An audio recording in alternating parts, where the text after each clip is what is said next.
January is a very busy month for me because it is Human Trafficking Prevention Month. This was implemented back in 2010 with presidential support to bring awareness and education and resources to address this severe and damaging and destructive epidemic. And I continue to speak to victims who are victors, who are survivors, at various institutions, at universities, different agencies. Many inmates have actually experienced this type of victimization. So there's a large population that has been exploited and trafficked and suffered from this epidemic. And so my hope is to be a motivational speaker to them, to provide hope and encouragement and help them to understand that their worth, their value is not depleted because of the actions of another, that the predators cannot strip them of who they truly are, their value, and to encourage them to reclaim their power, to empower them, and to help them understand that they're deserving of respect, they're deserving of dignity, and can expect that future partners should treat them with respect and dignity despite what they've been through, that they're not less than because somebody else took cruel actions against them. And there's a lot of trauma that goes with it because many trafficking victims are not only assaulted, but then they're exploited, and images and recordings are circulated of their trauma that are available for many to see, re-victimizing a victim over and over again. And many who have not had exposure to this epidemic, this topic, seem to think that human trafficking is a problem that happens over there. It's not over here, it's far away, oh, that's something that happens in third world countries. It's not in my neighborhood, it's not on my device. And the reality is human trafficking, sexual exploitation is all around us.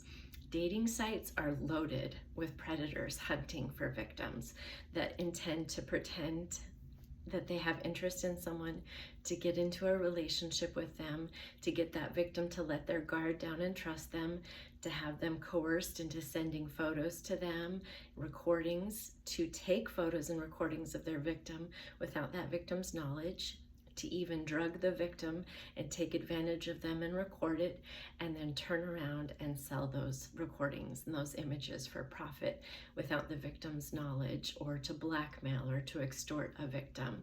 And someone who's simply trying to find a partner who has good intention on a dating site doesn't know necessarily the risk of this occurring to them, that there is such a great predatory issue on these sites. So I also speak about that to the younger population. But I would be remiss if I didn't address the population of targeted individuals, of gangstalking victims, because so many targeted individuals have experienced this sexual exploitation, sexual degradation in their story. It is almost evident in every single targeting situation of every victim I've spoken to that the smear campaign contains an element of sexual degradation. The victim is either falsely accused of sexual misconduct, there are setups to make them look like they're a predator themselves. Great lengths will be gone to hack their Wi-Fi and their devices to put content on them to make them look a certain way. There is always accusations of promiscuity, of the victim being a sex worker. There's false claims about them spreading diseases, sexually transmitted diseases.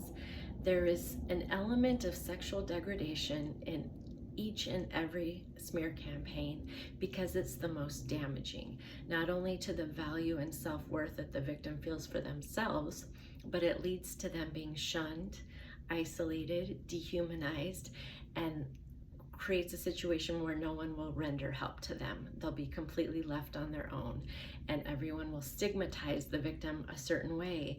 And even after those allegations are proven to be false, that stigma will forever be with that victim.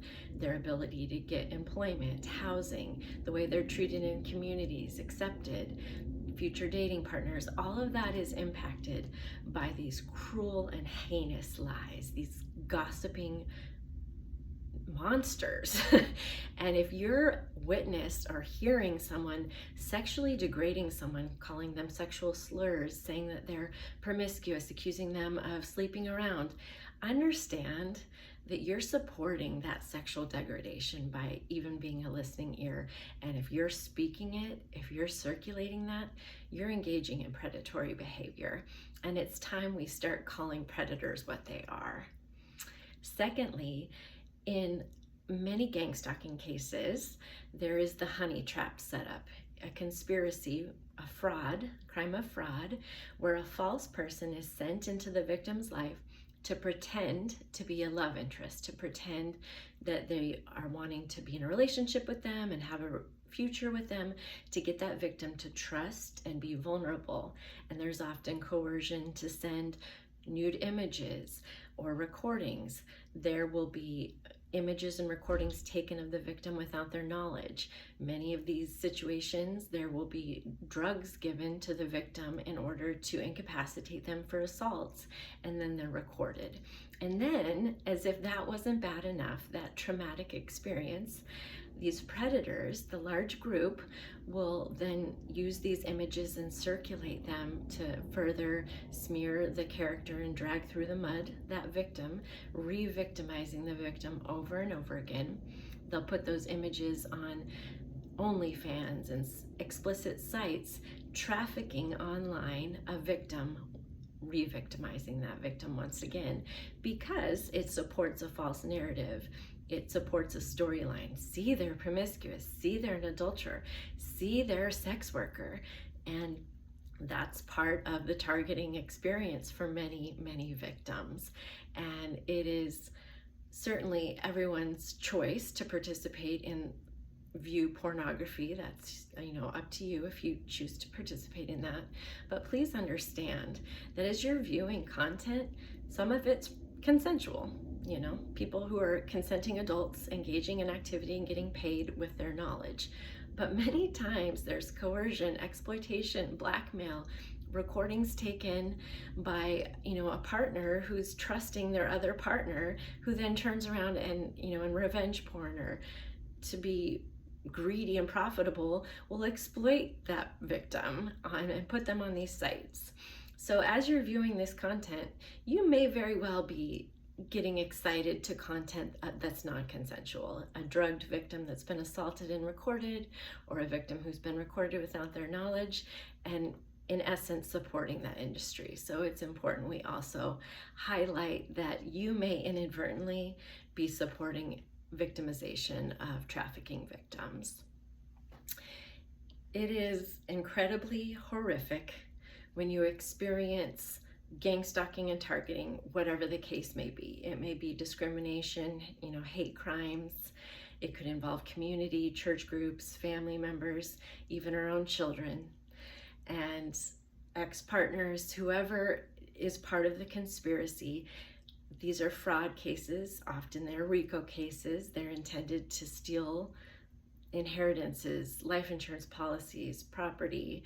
They are intended to isolate someone, to drive them out of a community, to ruin their ability to have employment, to have future partners and healthy relationships, to destroy every area of their life. It could be simply out of envy.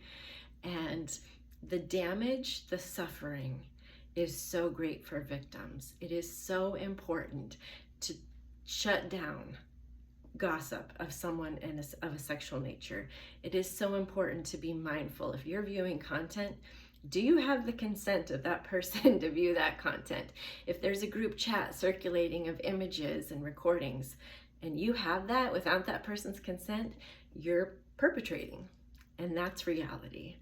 It's not haha funny to circulate nude images of someone, mean girls or otherwise, people that are very judgy and antiquated thinking in a church group, thinking that it's appropriate to do that to a victim.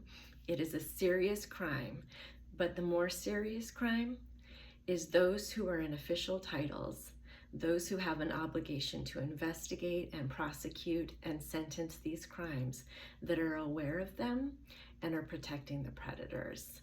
You know, if a predator has a mommy that used to work for the government but has countless victims that they've recorded and exploited and profited off of, that tells you something about the world that we live in.